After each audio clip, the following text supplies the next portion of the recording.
Merci de participer à ce webinaire sur l'initiative de déclaration conjointe de l'OMC sur le commerce électronique dans la perspective de la MC13. Je m'appelle Alice Tepic, je suis à la tête des travaux sur le commerce à l'IIDD, l'Institut international de développement durable. Je suis ravie de vous voir aussi nombreux. Quelques indications. Ce webinaire s'inscrit dans le cadre d'un projet à l'initiative du gouvernement britannique, TAF2, et il s'agit d'aider les pays en développement et les PMA à mieux suivre les négociations sur le commerce électronique à l'OMC. Nous avions pensé que dans la perspective de l'MC13, la conférence ministérielle de l'OMC qui va avoir lieu le mois prochain, il serait bon de faire le point sur les deux initiatives, en particulier sur les déclarations conjointes sur le commerce électronique qui a connu des hauts et des bas. Nous pensons donc que c'est le moment ou jamais de faire le point sur le fond de cette initiative et d'entendre des différents points de vue sur la manière dont cette initiative a évolué. Je donne maintenant la parole à mon ami Sami Shankon qui va vous en dire plus sur la situation et vous ainsi que mon collègue Rachid vont vous accompagner tout au long de ce webinaire. Je vous en prie, Rachid, vous avez la parole. Merci beaucoup de nous avoir rejoints et merci pour ces remarques liminaires brèves, mais qui vont droit au but. À mon tour, j'aimerais vous souhaiter une bienvenue cordiale à tous les participants. Bienvenue depuis Genève, où le temps est couvert, où il pleut, mais je suis sûre qu'en Asie, en Afrique et dans les Caraïbes, vous avez certainement un temps nettement meilleur que le nôtre. Bon, bonjour ou bonsoir, où que vous soyez. Ainsi que l'a dit Alice, ce webinaire sur l'initiative de déclaration conjointe sur le commerce électronique relève d'un projet que nous mettons en œuvre depuis 2020. Nous sommes à la troisième phase de ce projet qui doit s'achever en mars de cette année. Nous espérons qu'il pourra être poursuivi, mais nous vous tiendrons au courant lorsque nous aurons des nouvelles à ce sujet. Ce projet, comme ce webinaire, bien sûr, se déroule sur la base de la confidentialité. Vous pouvez donc vous exprimer librement, vous ne serez pas enregistré. Au cours de ce webinaire qui a lieu à un moment critique, nous savons qu'il est important de faire le point en vue de la CM13.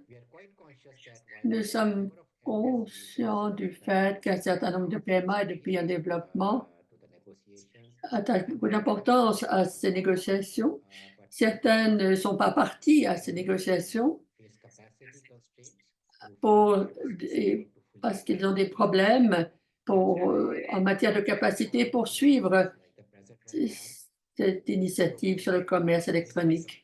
Et ce webinaire a pour but de faire un état des lieux sur les négociations en cours en vous présentant une brève analyse de ce qui s'y passe et également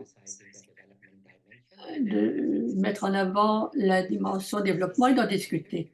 Ce sont là nos objectifs. Nous sommes très heureux de pouvoir commencer avec une présentation de notre collègue Weigo, qui est le délégué de Singapour et qui est l'un des co-coordinateurs de cette initiative conjointe sur le commerce électronique. Et ensuite, ma collègue Rachmi José vous donnera davantage de détails sur l'accord proprement dit. Et ensuite, nous aurons deux intervenants de pays représentants, leurs pays respectifs, l'Équateur et Maurice, qui vous en diront plus sur la dimension du développement. Et nous espérons avoir un peu de temps encore pour la période des questions et des réponses avant de passer à la conclusion. Quelques mots sur la logistique. Tout d'abord, comme vous le savez tous, nous respectons la confidentialité des intervenants, même si les présentations sont enregistrées. Lorsque vous poserez des questions, vous ferez des remarques, cela ne sera pas enregistré. Vous pouvez donc vous exprimer librement. Vous pouvez bénéficier de l'interprétation simultanée si vous cliquez sur Interprétation au bas de votre écran. Vous trouverez les 3 boutons anglais, français et espagnol et vous choisirez bien sûr la langue qui vous convient. Nous allons également, après, mettre à disposition les présentations PowerPoint ainsi que l'enregistrement de ce webinaire. Enfin, un point très important, après les 2/3 du webinaire, Samiksha va bah, vous demander sur le chat de bien vouloir remplir un rapide questionnaire. Ça ne vous prendra que quelques instants parce que nous aimerions savoir ce que vous pensez de ce webinaire, quel est votre sentiment. C'est très important pour nous de savoir ce que vous en pensez pour encore nous améliorer. Passons à l'intervenante suivante, à savoir ma collègue Rasmi José, qui va être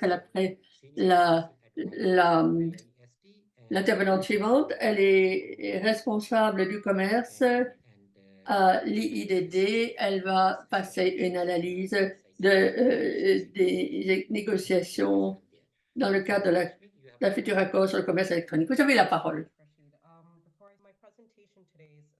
Donc, mon exposé aujourd'hui va vous fournir un aperçu de haut niveau sur le fond de l'accord.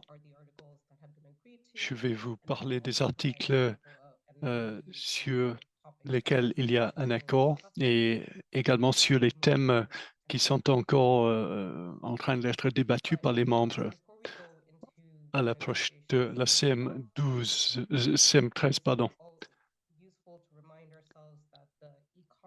Avant de parler des négociations, il faut se rappeler que le programme de travail sur le commerce électronique de l'OMC n'est pas le seul, enfin le programme de la JSI n'est pas le seul programme. Il y a également le programme de travail de l'OMC sur le commerce électronique. C'est basé sur un débat. Ce ne sont pas des négociations, mais les discussions ont lieu au niveau multilatéral. On pourrait dire que les années précédentes, il y avait eu très peu de progrès qui avaient été effectués, accomplis sur le programme de travail. Ça, c'était les années précédentes, mais cet aspect a changé maintenant, surtout ces dernières années. Premièrement, il y a un débat sur l'aspect du commerce électronique lui-même et sur le moratoire sur le commerce électronique, surtout sur le moratoire. Mais il y a également beaucoup de discussions sur la fonction délibérative du programme. Les membres participent à beaucoup plus de réunions sur le programme de travail et ils parlent de questions très nombreuses, même sur des thèmes qui ne sont même pas débattus au sein des négociations JSI. Et puis, les délégations font un effort soutenu pour essayer de comprendre davantage les questions de développement. Et puis, les membres dans les pays en développement font beaucoup plus de propositions pour la suite du programme de travail. Donc, il est important de garder à l'esprit que les activités du programme de travail ont été redynamisées et il y a un engagement accru, surtout de la part des pays en développement et des PMA. Regardons maintenant la situation des progrès des JSI. Il s'agit là de négociations, pas de discussion. Et contrairement à la nature multilatérale du programme de travail de l'OMC, tous les membres de l'OMC ne participent pas aux négociations dans le cadre de l'initiative conjointe. il y a seulement un sous-ensemble des membres de l'OMC, un peu plus de la moitié des membres à part entière de l'OMC. Et ceux qui s'y engagent, ce sont les acteurs qui sont plus actifs en termes de leur économie. Il y a un certain nombre de PMA et de pays en développement qui participent à ces négociations, mais il y a de la place pour davantage de participation de leur part. Il y a plusieurs raisons à cela. L'une des raisons est le fait que certains membres ne sont pas disposés à accepter des disciplines qui, à leur avis, concernent des thèmes très nouveaux, étant donné qu'ils bénéficient d'une expérience réduite en ce qui concerne la réglementation de ces questions du commerce électronique au niveau national. Et ils ont peu d'expérience de ces questions du commerce électronique au niveau de leurs accords commerciaux régionaux. Mais certains PMA et certains pays en développement ont décidé de participer à ce processus parce qu'ils se sont rendus compte que les règles du commerce électronique deviendront une réalité au niveau mondial et ces pays-là souhaitent faire entendre leur voix dans le processus de façonner ces règles. Mais il y a des écarts en matière de participation et d'engagement lorsqu'on compare les deux processus, le programme de travail de l'OMC et le programme des JSI. Et ceci pourrait avoir une incidence sur les résultats optimaux qui pourraient être générés grâce au processus lui-même. Je passe maintenant à la diapo suivante. Je viens maintenant aux sujets qui sont débattus lors des négociations. Le but de cette diapo est de vous donner un aperçu de tous les sujets qui ont été considérés à un moment donné au cours des négociations. Dans la première colonne, ce sont les textes nettoyés. Il s'agit des textes nettoyés. Ce sont les thèmes qui, selon toute vraisemblance, seront inclus dans le texte final. Ces textes ont déjà été endossés. Dans la colonne centrale, ce sont des questions qui n'ont pas été résolues. Il y a encore des négociations en cours sur ces thèmes dans la colonne centrale qui devraient aboutir avant la fin de l'année, de cette année. Et dans la troisième colonne à droite, ce sont les sujets qui ont été abandonnés ou mis en pause parce que les membres n'ont pas pu bénéficier de suffisamment de soutien de la part des autres membres. Les membres proposants n'ont pas pu bénéficier de suffisamment de soutien. Puis il y a la question des flux de données, des codes sources, entre autres. Ce sont quelques-uns des thèmes les plus fondamentaux, plus essentiels, et ces thèmes ont été sur la table de négociation jusqu'à très récemment. Les États-Unis, en 2023, ont retiré leur proposition sur ce thème pour augmenter l'espace politique, le marge de manœuvre politique. Cet acte a eu un impact signifiant sur le débat sur ces thèmes. Ces thèmes ont été mis en pause, mais on pourrait reprendre le débat sur ces thèmes dans la phase 2. Donc, voilà pour l'aperçu des thèmes principaux. Je vais maintenant vous parler des articles sur lesquels il y a eu une convergence. Je vais vous parler maintenant des buts des différents articles. Ce sont des articles qui ont une pertinence pour la facilitation des échanges, la facilitation du commerce. Les premiers Les 4 premiers articles ont pour but de fournir une certaine prévisibilité juridique, c'est-à-dire que vous pouvez aller de l'avant en utilisant des cadres électroniques et on ne va pas discriminer contre ces documents simplement parce qu'ils ont été rédigés sous forme électronique. Donc, il n'y aura pas de discrimination entre des contrats ou des documents électroniques et des documents papier.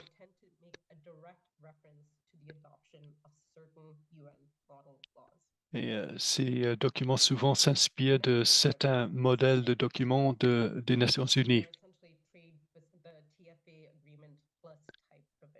Normalement, ce sont des dispositions du type accord de facilitation des échanges plus. Donc, les gouvernements devraient s'engager à inciter les acteurs à accepter davantage les documents électroniques. Les gouvernements ne vont pas accepter uniquement des documents numériques, mais vont les accepter grâce à un guichet unique. Donc, il s'agit d'une approche du type facilitation des accords de facilitation des échanges plus. En ce qui concerne l'accès aux données gouvernementales et à l'Internet, c'est la raison d'être de ces articles et de favoriser l'utilisation de l'Internet pour l'avantage de la société.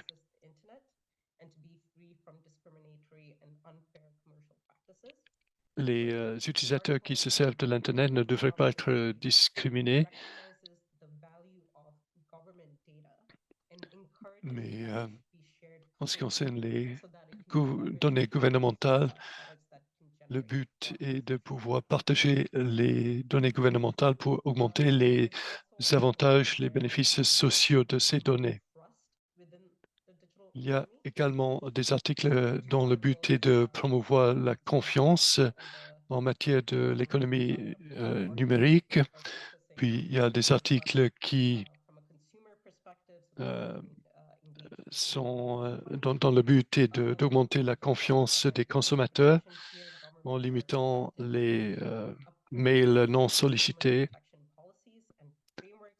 Puis le but est également d'augmenter le niveau de protection des consommateurs lorsqu'ils participent au commerce électronique.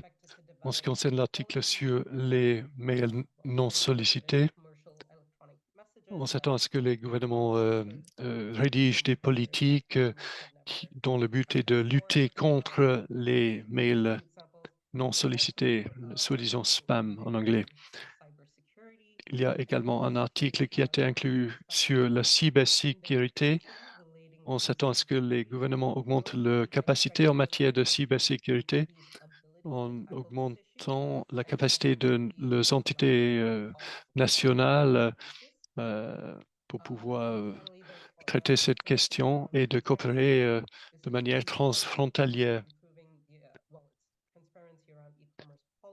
Puis, il y a également un article sur la transparence. Puis, le dernier article concerne la sphère privée.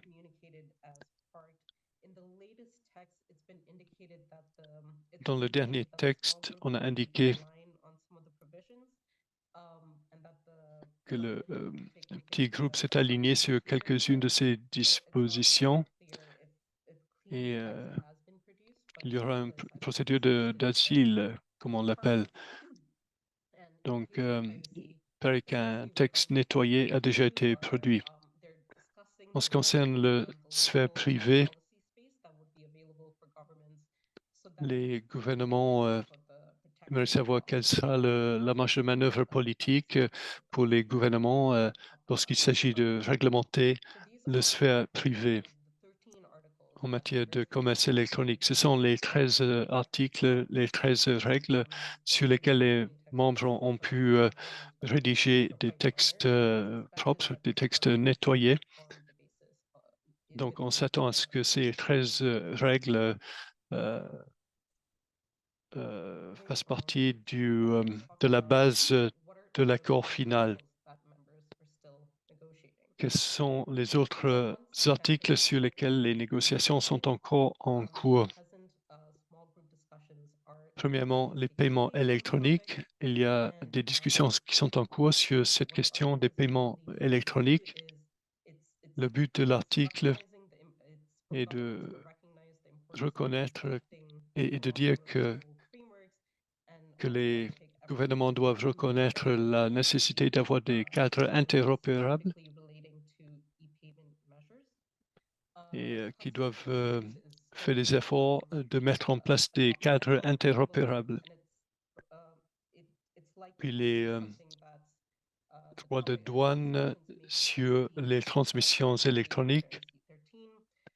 Il se peut que la discussion sur ces questions s'accélère après la CM13. Je crois qu'un groupe de travail a été établi sur ces questions. WEGO pourrait éclaircir ces questions, mais sur la base des propositions existantes, le débat tourne autour de la question de savoir si on devrait faire en sorte que le moratoire devienne permanent ou est-ce qu'il faudrait continuer de le proroger chaque année, au moins lors de chaque conférence ministérielle. L'article concernant la cryptographie, cet article est pertinent pour l'aspect de la confiance. Il y a des discussions dans un petit groupe sur cette question en ce moment.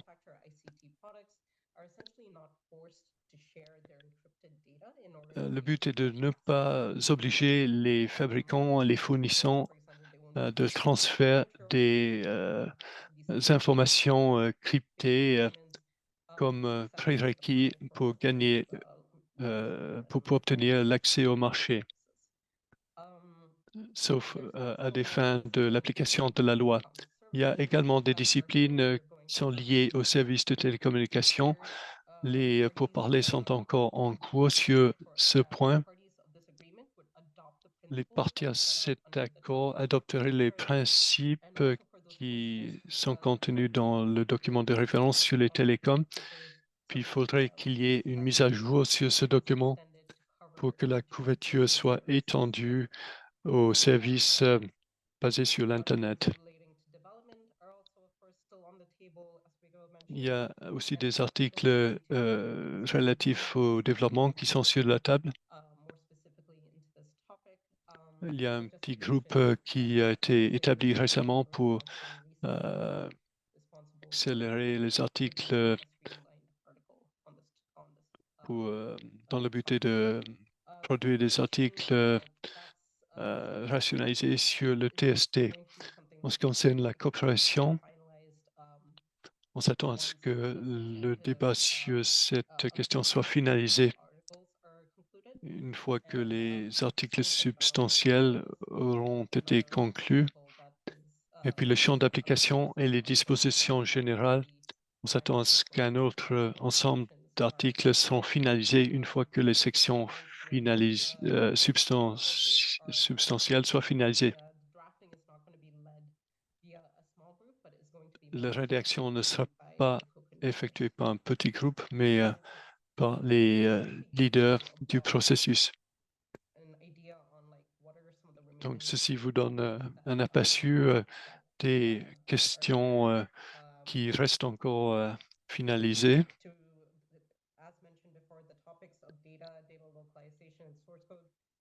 Comme je l'ai déjà mentionné, les questions comme la localisation des données et le code source, avant, il faisait partie de ces questions, mais maintenant, ces questions-là ont été mises en pause. Donc, l'accord s'est rétréci en quelque sorte. L'accord est un peu moins large que l'intention qu'avaient les acteurs au début de l'année précédente.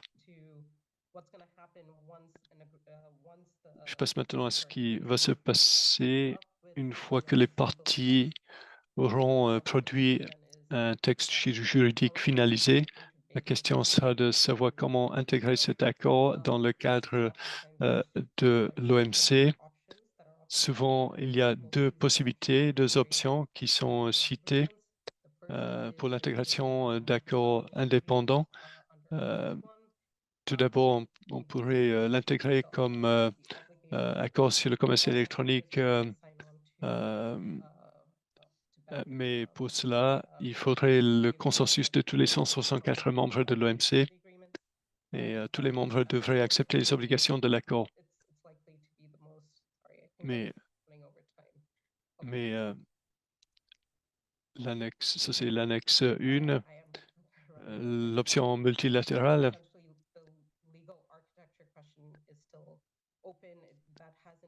Donc, en bref, la question de l'architecture juridique est encore ouverte.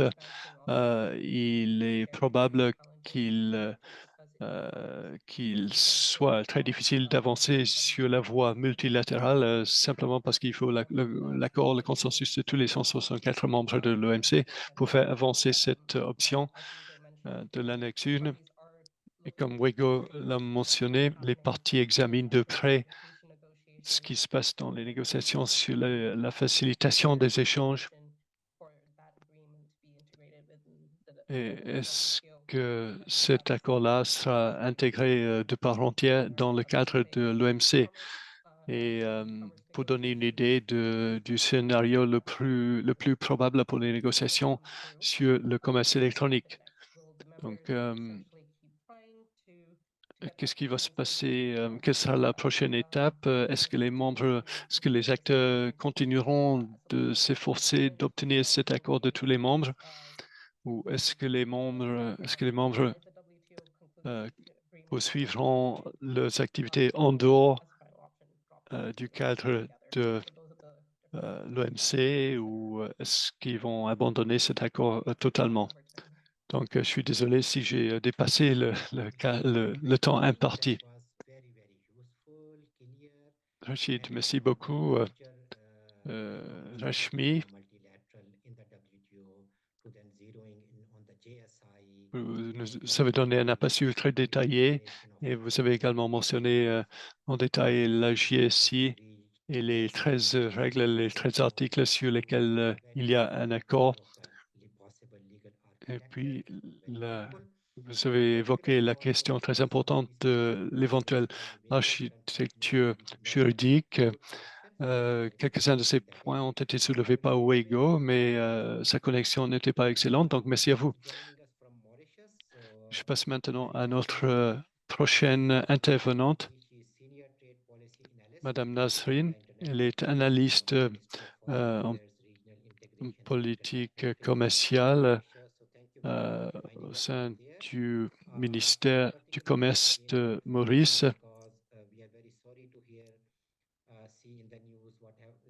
Nous sommes désolés d'avoir appris l'étendue de la catastrophe naturelle qui vient de frapper la Maurice. Nous savons que les câbles Internet ont été affectés. Donc, nous sommes d'autant plus reconnaissants que vous avez pu nous rejoindre aujourd'hui. Vous allez nous rejoindre sans vidéo, mais uniquement avec l'audio. Nous nous réjouissons d'entendre votre exposé, Nasrin. Merci. Rachid, vous pouvez m'entendre tous? Oui, oui, nous pouvons vous entendre. Allez-y.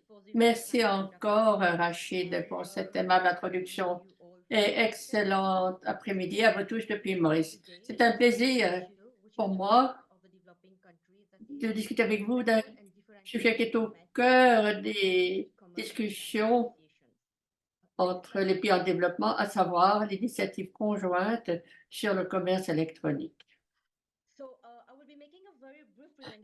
Je m'en vais vous faire une très brève présentation qui traitera des sujets suivants. Qu'est-ce qu'une économie numérique? La participation de Maurice aux négociations du GSA, la participation des pays en développement, le traitement spécial différencié, proposition de Maurice sur le TSD. Ensuite, la diapo suivante, s'il vous plaît. Tout d'abord, regardons ce qu'est une économie numérique. Les fondements de toute économie numérique, comme vous savez tous, reposent sur une infrastructure moderne sur le plan informatique, un environnement commercial favorable, un cadre réglementaire solide et une population suffisamment formée.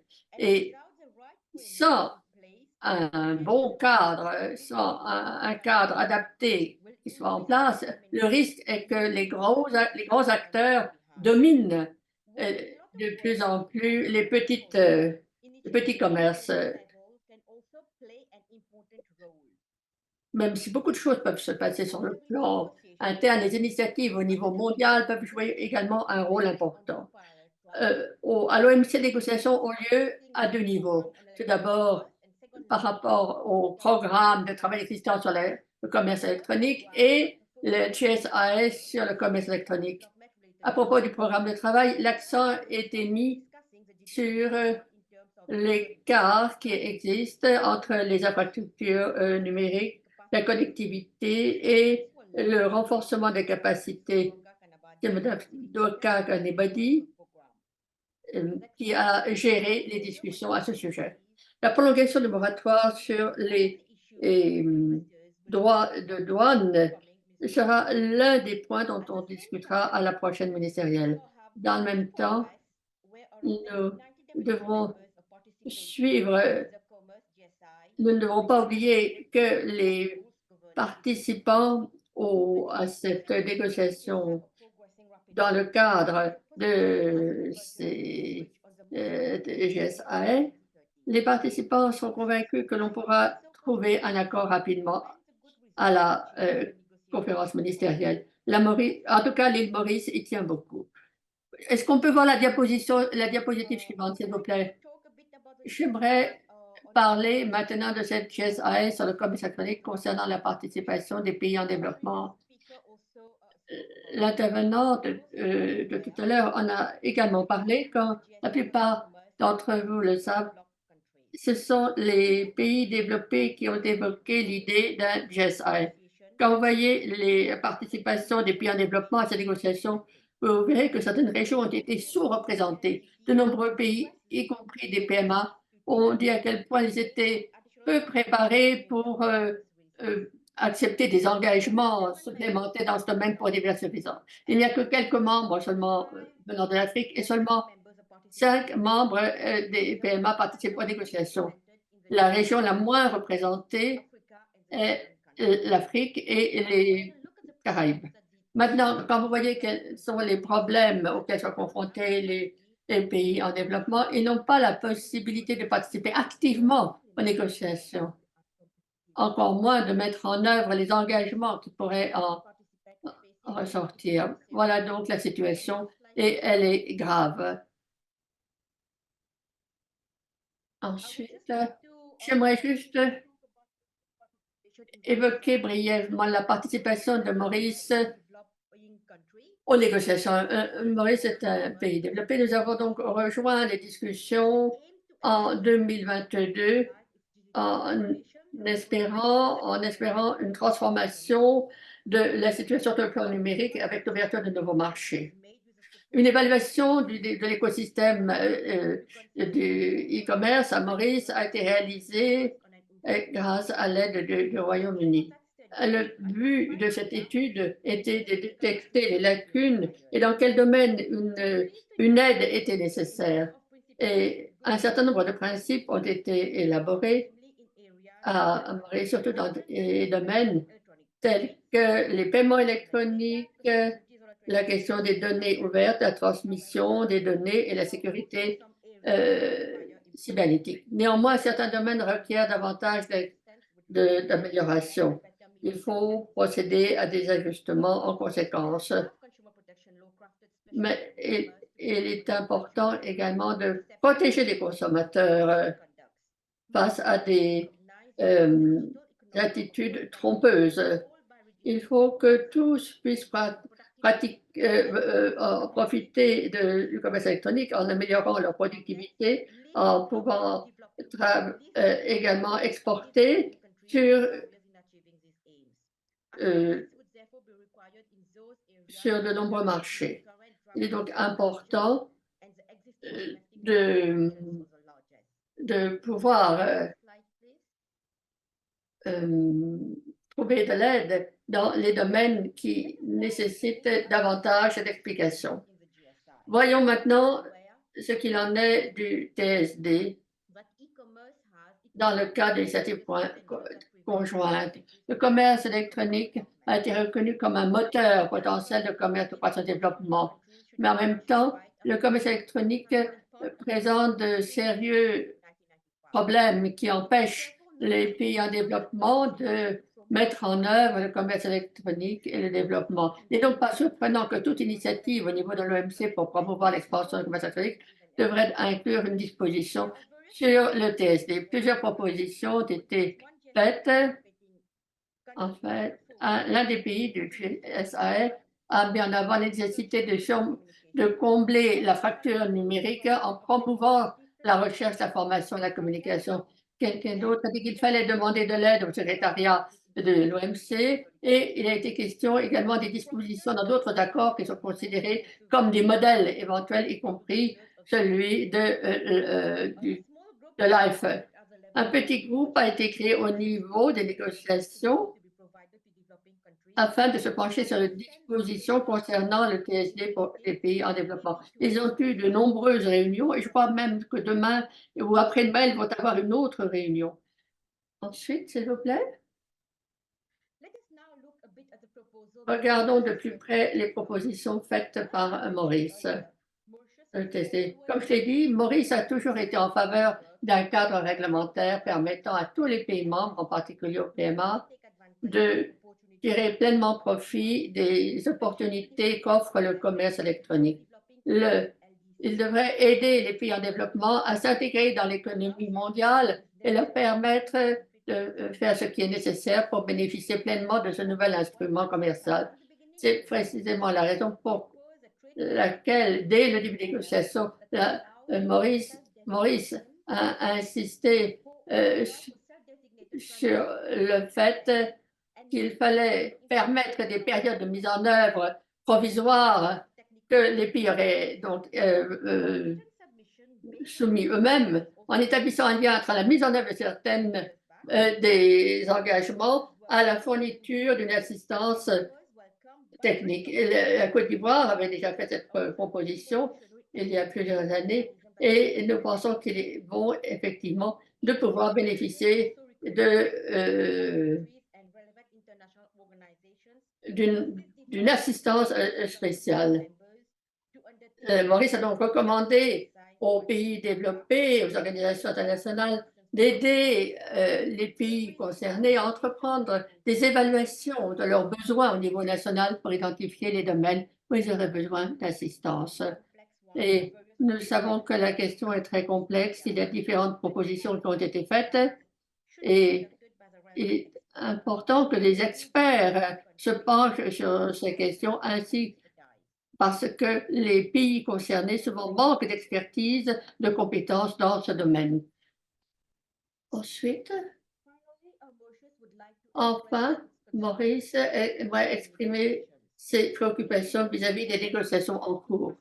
En effet, on s'aperçoit que dès lors qu'il s'agit d'aider les pays à développer, la plupart des membres des GSI préféreraient des dispositions, les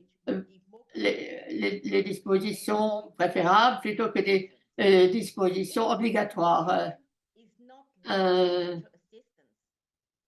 Si la mise en œuvre n'est pas associée à une aide financière, de nombreux pays en développement, surtout les PMA, ne pourront pas bénéficier de cet accord.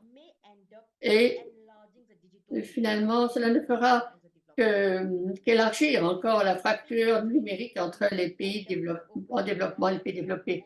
Et les pays en développement finiront par ouvrir leur marché aux importations des services numériques. C'est ce que nous ne voulons pas. Une fois que nous voulons un accord qui soit équilibré, qui bénéficie de la même manière aux pays en développement comme aux pays développés. Voilà. Merci. Merci beaucoup, Nazneen. Merci d'avoir soulevé la question très importante du TSD et de la dimension développement. C'est en effet un point clé pour la participation des pays en développement et des paiements. Maurice a fait une proposition à cet égard et nous allons voir comment cette proposition va être reçue. Avant de donner la parole à la dernière intervenante, ma collègue a maintenant mis sur le chat un lien pour que nous puissions avoir vos avis. Veuillez donc remplir cette enquête. Et maintenant, je vais donner la parole à ma chère amie Daniela, représentante permanente adjointe de l'Équateur auprès de l'OMC. Elle nous rejoint depuis les Bermudes. Merci infiniment.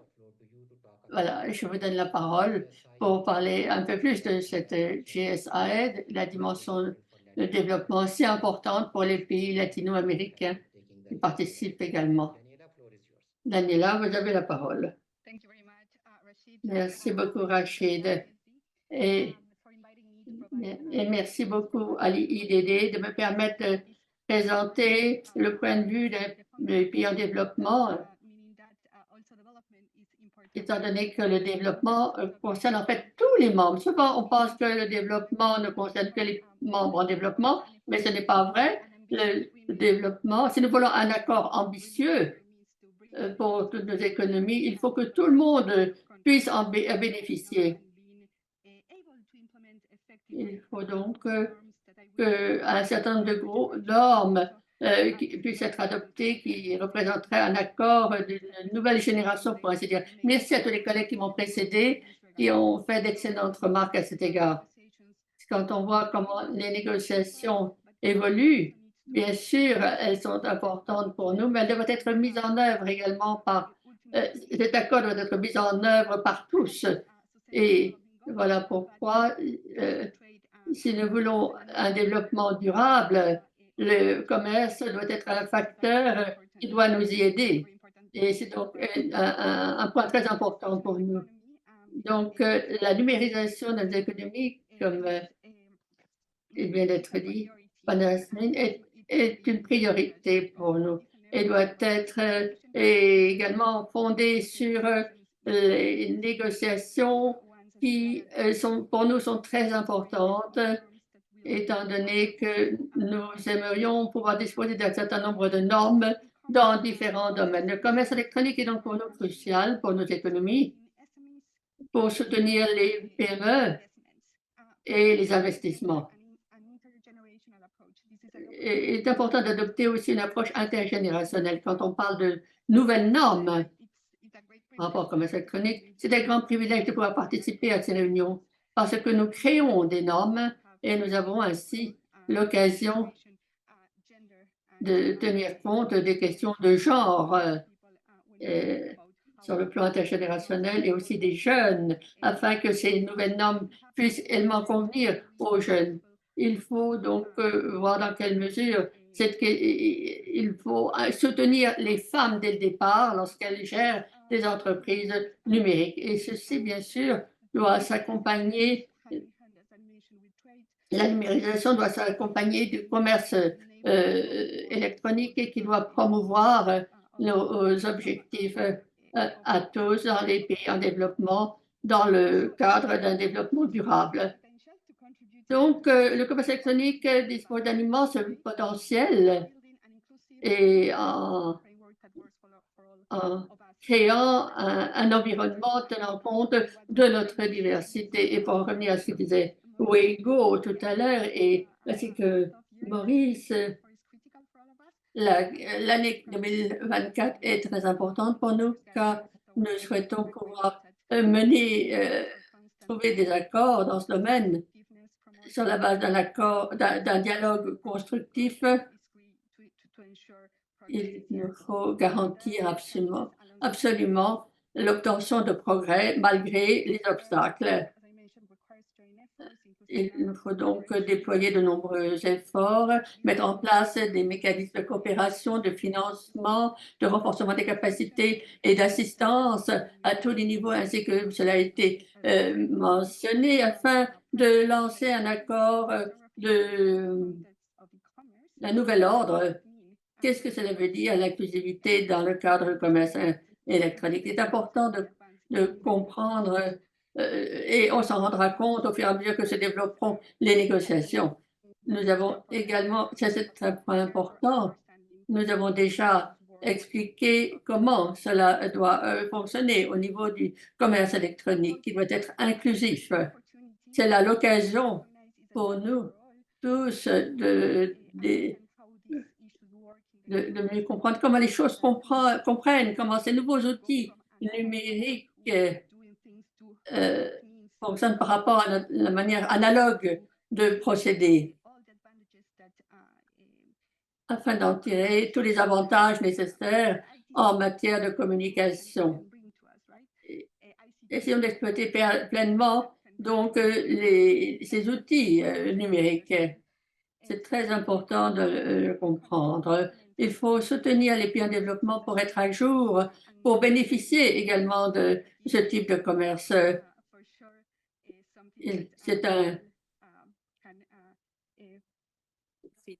C'est un don dont ils doivent pouvoir aussi profiter.